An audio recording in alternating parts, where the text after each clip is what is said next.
Moneyweb at midday for all your up-to-date stories. 14 suspected illegal miners have died and 8 others hospitalized after a rockfall at a disused mine near Rustenburg in the northwest, with police saying others may still be trapped. Now, the tragedy again raises the question of why dangerous, abandoned mining sites remain accessible and who should be responsible for making them safe. Someone who's applied his mind to that is David van Wyk, who's a mining analyst and researcher with the Benchmarks Foundation. David, welcome to you. What should have happened to this mine when it stopped operating to prevent a tragedy like this? What's the ideal or the recommended protocol here? Well, the ideal and recommended protocol is contained in various pieces of legislation in South Africa. The Constitution says that everyone has a right to a safe and healthy environment.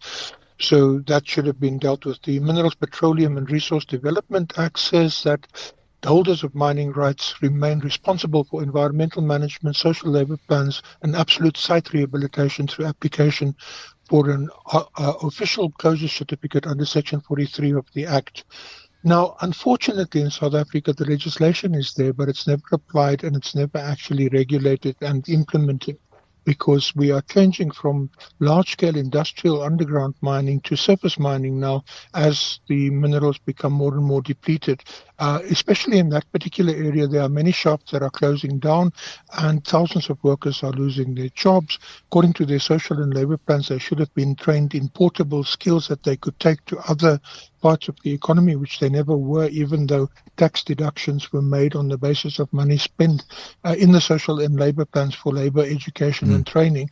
And then, of course, the National Environmental Management Act, it imposes a lifetime statutory duty of care, according to Section 28, for any environmental degradation, damage and so on caused, and we don't always see the environmental degradation on the surface, because once you go underground, you also degrade the water systems, the geological structures and so on that are there, which also is an impact, especially in places like Rustenburg, where you've got a lot of seismic activity around faults all along the Magaliesberg area, which can cause earthquakes and so on, just like in Johannesburg as well. So, David, given that the legislation is there, but there's a problem of accountability and implementation.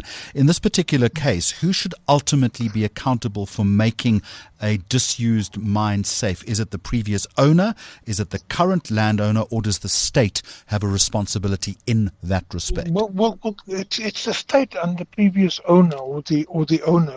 Owner should not be allowed to walk away from a mine. I have yet to see the government prosecuting a large-scale company for walking away from a mine. And I'll tell you what the problem is. From the first policy gap report that we published, and we've published 14 of them since then, it is a problem of the government not applying the law because there are politicians on the boards of companies.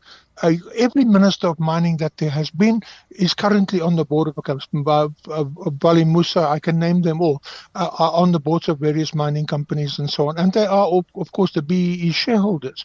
Now, I've got nothing against BEE. I think BEE is a good thing. But we've got 500,000 graduates in this country that could have been favored with BEE participation in the economy and in mining. Instead, politicians who know nothing about mining are the ones who are actually getting favored. There are lots of engineering, geology and other students that I come across in the townships that are sitting unemployed, when in actual fact they could have made a major contribution by brought in to participate in mining through BEE structures and so on. So this is what is wrong. We've got the legislation, we've got the right policies. BEE is a correct policy, but it's wrongly applied. Just like our mining and environmental legislation is the correct legislation, but mining companies get away by giving favors to politicians in terms of shareholding and board membership and so on, and then they can take shortcuts. David, government currently, as I understand it, plans to rehabilitate, I think the figure is 9 mines and seal around 120 dangerous shafts. The timeline, 3 years. I would suggest to you that against the scale of the problem that you've outlined to me, that is just simply too slow, is it not?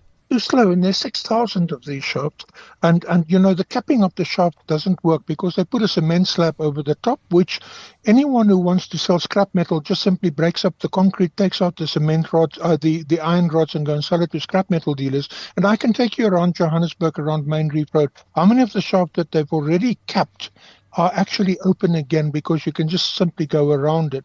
You actually need to put a plug of 25 meters down the shaft so that no one can actually get around it. But that is not being done. The other problem is that old abandoned mines fill up with water because, it's dolomitic rock mostly, and then the water comes up to the surface that will push any plug or cap away in time. And the very plug or the cap also then causes springs to come up everywhere, and the springs are acidic and very often radioactive as well. If you go to the West Rand, I can take you to many parts in the West Rand where you can actually visually see these springs that have popped up as a result of the void filling up on the West Rand, also the central void and the eastern void. And of course, the acidic water eats the dolomitic rock below, and that causes sinkholes.